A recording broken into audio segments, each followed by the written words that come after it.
Good day, I'm Stephen McHugh, and this is your JIS News for Thursday, September 8, 2022. The Ministry of Education is reporting improvements in several subject areas by students who sat this year's secondary school external examinations.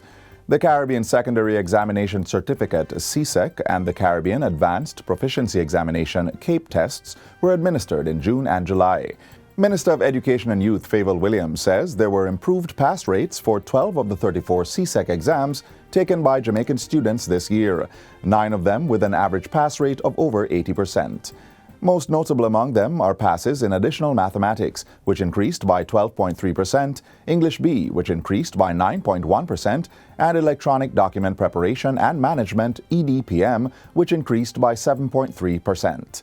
Of the 35 CAPE subjects, Unit 1 showed an average pass rate improvement in 15 subjects, while Unit 2 had improvement in 18 subjects. I want to commend all the students who persevered and did their examinations under very trying and challenging circumstances. On the other hand, CSEC Maths performance decreased by 1% this year with a pass rate of 37.2%. For English, a 69.9% pass rate was attained, a 3.4% decrease when compared to last year. CAPE Applied Maths had a pass rate of 56.2%. Prime Minister Andrew Holness and Minister of Education and Youth Fable Williams will be hosting a town hall meeting focusing on education tomorrow. The town hall will be held inside the Carl Hendrickson Auditorium at Jamaica College starting at 5 p.m. under the theme Education, Time for Action. Parents, guardians, and educators in and around the Kingston and St. Andrew metropolitan area are invited to participate in the face-to-face meeting and share ideas, pose questions, and express thoughts on matters relating to education.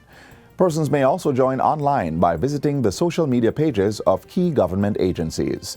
The Education Town Hall is the first in a series of such events planned by the government to engage the public on a range of issues and provide instant feedback on concerns raised.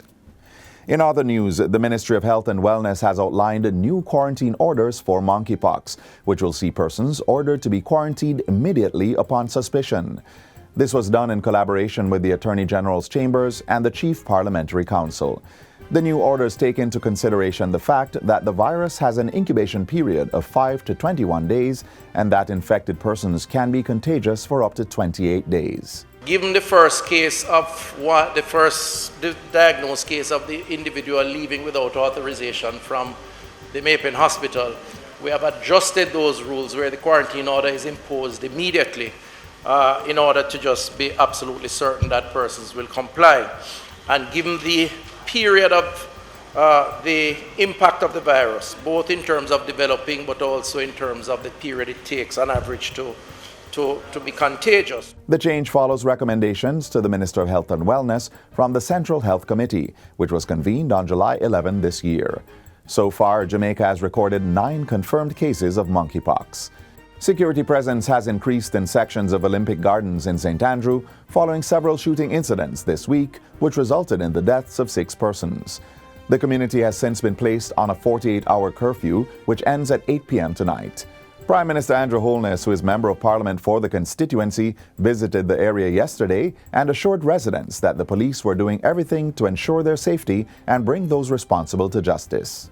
We are going to be ensuring that this murder, this apparent gang conflict, that the necessary resources are brought to bear and that the perpetrators are brought to justice. The immediate concern of the residents, they want to be reassured that they are able to go about their peaceful and lawful business without fear of being caught up in any random gang shootings. To support the investigations, Prime Minister Holness says he will be fast-tracking the procurement of CCTV cameras for the area, which is a project already in the pipeline. As you can see, these areas are properly laid out, proper roads and infrastructure. And so cameras would be very useful. The mode of the commission of the crime was by a drive-by. So motor vehicles were used. The cameras would have therefore been very useful in identifying the vehicles and possibly license plates and possibly those who actually committed the crime. And finally, Queen Elizabeth II, aged 96, has died at Balmoral. The UK's longest-serving monarch came to the throne in 1952 and reigned for 70 years. With her death, her eldest son, Charles, the former Prince of Wales, is the new king and head of state for 14 Commonwealth realms, including Jamaica. We will have more in subsequent newscasts. And that's it for JIS News Today. I'm Stephen McHugh. Thanks for watching.